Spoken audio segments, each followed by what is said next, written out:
بسم اللہ الرحمن الرحیم۔ اردو آڈیو بک چینل میں آپ کو خوش آمدید کہتے ہیں۔ اکبر نامہ کے 15ویں حصے کے ساتھ آپ کی خدمت میں حاضر ہیں۔ ایک اور موقع پر جبکہ عبد النبی صدر الصدور کے عہدے پر فائز تھا، اس کی عدالت میں ایک امیر مگر گستاخ برہمن کا ایک مقدمہ پیش ہوا، جس کے خلاف یہ امر پایا تکمیل کو پہنچ چکا تھا کہ وہ حضور نبی کریم صلی اللہ علیہ وآلہ وسلم کی گستاخی کا مرتکب ہوا تھا۔ اس کا جرم ثابت ہو چکا تھا۔ جب معمول علماء اکرام نے اس سلسلے میں مختلف خیالات کا اظہار کیا تو کچھ علماء نے اس خیال کا اظہار کیا کہ مجرم کو سزائے موت دی جائے، جبکہ کچھ علماء نے اس خیال کا اظہار کیا کہ اسے گدھے پر بٹھا کر شہر میں چکر لگوایا جائے اور اس پر بھاری جرمانہ عائد کیا جائے۔ عبد النبی مجرم کو سخت سے سخت سزا دینے کے حق میں تھا، لیکن وہ شہنشاہ کی منظوری کے بغیر اپنی خواہش کی تکمیل نہیں کر سکتا تھا۔ اس نے بار بار اکبر سے مطلوبہ اجازت طلب کی، لیکن اسے مطلوبہ اجازت فراہم نہ کی گئی۔ اکبر نے غیر رسمی طور پر جو کچھ کہا وہ یہ تھا کہ اسلامی قوانین کی خلاف ورزی پر سزا دینا علماء کا مسئلہ تھا، لیکن جب عبد النبی نے اکبر پر زیادہ زور ڈالا تو اس نے اس کا جواب اب بھی وہی دیا جو پہلے دے چکا تھا۔ اس کے بعد عبد النبی نے برہمن کی سزائے موت کا حکم جاری کر دیا۔ ماہ بعد اکبر نے اپنے خیالات کا اظہار کرتے ہوئے کہا کہ وہ برہمن کی سزائے موت کے حق میں نہ تھا۔ عبد النبی کے اس عمل کی وجہ سے اکبر کو نہ صرف ہندو درباریوں بلکہ اپنے حرم کی ہندو خواتین سے بھی شرمندگی اٹھانی پڑی۔ ہندو درباریوں نے اکبر کو بھڑکایا کہ ملاؤں کی گستاخی اس حد تک بڑھ چکی تھی کہ وہ شہنشاہ کی خواہش کا احترام بھی نہ کرتے تھے، اور عبد النبی کا یہی عمل اس کے زوال کا سبب بنا۔ اکبر کے دربار میں سنی مسلک کا بڑا علمبردار عبد القادر بدایونی تھا۔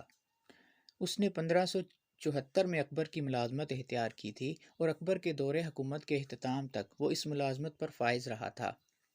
اس نے زیادہ تر خدمات بطور ایک مترجم سر انجام دی تھیں۔ اس نے کئی ایک کتب کا ہندوستانی زبانوں سے فارسی زبان میں ترجمہ کیا۔ اس نے بذات خود بھی کئی ایک کتب تحریر کی تھیں۔ اس کی بہترین تصنیف منتخبات تواریخ تھی۔ یہ تصنیف اس نے 1595 میں مکمل کی تھی۔ یہ تصنیف ہندوستان کے مسلمان بادشاہوں کی تاریخ بیان کرتی تھی، بالخصوص اکبر کی حکمرانی پر خصوصی توجہ دی گئی تھی۔ ملا بدایونی شیخ مبارک کا شاگرد رہا تھا۔ شیخ مبارک کے بیٹے فیضی اور ابو الفضل بھی اپنے باپ کے شاگرد رہے تھے۔ یہی وجہ تھی کہ فیضی اور ابو الفضل اس پر مہربان تھے۔ ملا بدایونی بذات خود ایسی مثالیں پیش کرتا تھا جس کے تحت فیضی اور ابو الفضل نے اسے شہنشاہ کے عتاب کا نشانہ بننے سے بچایا تھا۔ ایک مرتبہ اکبر بدایونی سے ناراض تھا کیونکہ بدایونی بغیر کسی اطلاع دربار سے غیر حاضر رہا تھا۔ بدایونی نے اس سلسلے میں فیضی سے مدد طلب کی۔ اس وقت فیضی دکن میں بطور سفیر خدمات سر انجام دے رہا تھا۔ فیضی نے اکبر کو ایک لمبی چوڑی درخواست تحریر کی تھی جس میں اس نے بدایونی کی تعریف کی۔ اس نے اس کی ذاتی خوبیوں کی تعریف کرنے کے علاوہ ایک عالم اور فاضل ہونے کی بنا پر بھی اس کی تعریف کی تھی۔ اس نے اس کی ذاتی خوبیوں کی تعریف کرنے کے علاوہ ایک عالم اور فاضل ہونے کی بنا پر بھی اس کی تعریف کی تھی۔ ایک اور موقع پر اکبر کو یہ شک گزرا کہ بدایونی نے مہابھارت کے ترجمے میں تعصب سے کام لیا تھا اور اکبر بدایونی سے ناراض تھا، لیکن اس موقع پر بھی فیضی نے بدایونی کی حمایت کی اور اکبر خاموش رہا۔ لیکن اس کے باوجود بھی بدایونی مبارک اور اس کے بیٹوں سے نفرت کرتا تھا۔ اس نفرت کی وجہ ان کی آزاد خیالی تھی۔ اس کے علاوہ وہ شہنشاہ کے ساتھ ان کے قریبی روابط کی بنا پر بھی ان سے حسد کرتا تھا۔ بدایونی اکبر کی مذہبی رواداری کی پالیسی پر بھی غم و غصے کا شکار تھا۔ وہ کہتا تھا کہ اکبر نے ہندوستان کو ایک ایسی سرزمین بنا دیا تھا جہاں پر جس کا جو جی چاہے وہ کرتا پھرتا تھا۔ اس کی کتاب اس لحاظ سے مفید ہے کہ اس میں اکبر کے دور کے مذہبی تناؤ اور کھچاؤ کی منظر کشی کی گئی ہے۔ اس میں اس کے کئی ہم اثر لوگوں کے سوانح حیات بھی درج ہیں۔ بدایونی کہا کرتا تھا کہ وہ اکبر کے دربار میں ترقی نہ کر سکا۔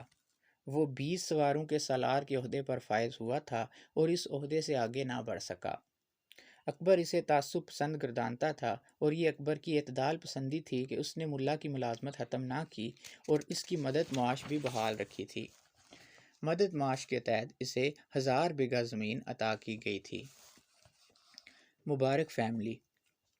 اکبر کے قابل اعتماد مشیر مبارک اور اس کے بیٹے تھے۔ ان کے نام ابو الفضل اور فیضی تھے۔ اگرچہ یہ لوگ اکبر کے درباری تھے، لیکن ان کے اور اکبر کے درمیان ذاتی دوستی کے رشتے بھی استوار تھے۔ شیخ مبارک کی فیملی 15ویں صدی میں یمن سے ہجرت کر کے سندھ میں آباد ہوئی تھی۔ ماں بعد وہ راجپوتانہ منتقل ہو گئے اور راجپوتانہ میں ہی مبارک نے 1505 میں جنم لیا تھا۔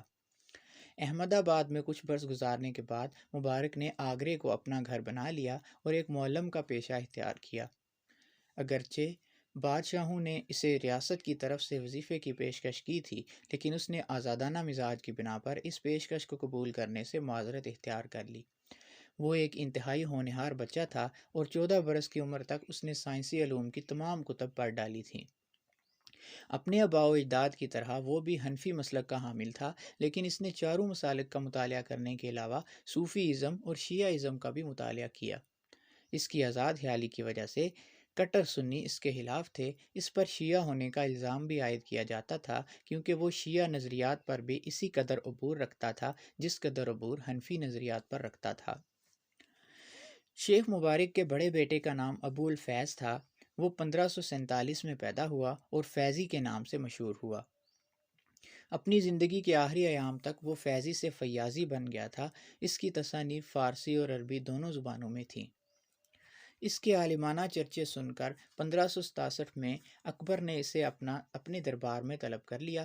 فیضی کے دشمن یہ سمجھتے تھے کہ فیضی کو سزا دینے کے لیے دربار میں طلب کیا گیا ہے، لیکن شہنشاہ اس کے ساتھ مہربانی سے پیش آیا۔ وقت گزرنے کے ساتھ ساتھ وہ اکبر کا ایک قریبی ساتھی بن چکا تھا۔ 1591 میں فیضی کو ایک سفارتی مشن کے ہمراہ دکن روانہ کیا گیا۔ فیضی شاعری کے علاوہ تاریخ، فلسفہ اور طب کے میدانوں میں بھی دسترس رکھتا تھا۔ وہ ایک سند یافتہ طبیب بھی تھا اور غریبوں کا علاج مفت کیا کرتا تھا۔ مبارک کے دوسرے بیٹے کا نام ابو الفضل تھا۔ وہ 14 جنوری 1551 کو پیدا ہوا اور 12 اگست 1602 کو ہلاکت کا شکار ہوا۔ وہ جن حالات کے تحت ہلاکت کا شکار ہوا، ان حالات پر زیر نظر کتاب کے باب نمبر 6 میں روشنی ڈالی جائے گی۔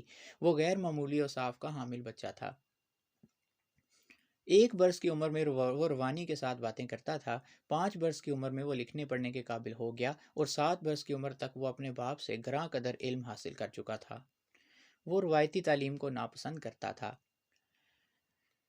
مبارک اکبر کی آزاد خیالی سے اس وقت مستفید ہوا جبکہ اکبر نے اسے علماء کے پنجوں سے نجات دلائی تھی۔ یہی وجہ تھی کہ وہ ابو الفضل کے لیے اکبر کی ملازمت کو بہتر تصور کرتا تھا۔ اپنے باپ اور بھائی کی کوششوں کے تحت ابو الفضل 1574 کے موسم بہار میں آگرے میں اکبر کے دربار میں پیش ہوا۔ اکبر اس سے خوش ہوا، مگر جلد ہی اسے بنگال کی ایک مہم پر روانہ ہونا پڑا اور اس مہم سے واپسی پر ابو الفضل ایک مرتبہ پھر اکبر کے دربار میں پیش ہوا اور اکبر نے اسے اپنی ملازمت میں لے لیا۔ اس نے اپنی ملازمت کے ابتدا 20 سواروں کے سالار کی حیثیت سے کی، جبکہ ترقی کے منازل طے کرتے ہوئے 5 ہزاری کے عہدے تک جا پہنچا۔ اس کے علاوہ وہ اکبر کا ایک قریبی ساتھی اور قریبی دوست بھی ثابت ہوا۔ اس نے دکن میں مراد کی وفات کے بعد مشکل ترین دور میں بہترین فوجی اور انتظامی خدمات سر انجام دیں۔ اس نے اکبر نامہ بھی تحریر کیا، جس میں اکبر کے دور حکومت کی مکمل تاریخ بیان کی گئی تھی۔ اکبر کی طرح ابو الفضل بھی مذہبی اختلافات سے دل برداشتہ تھا۔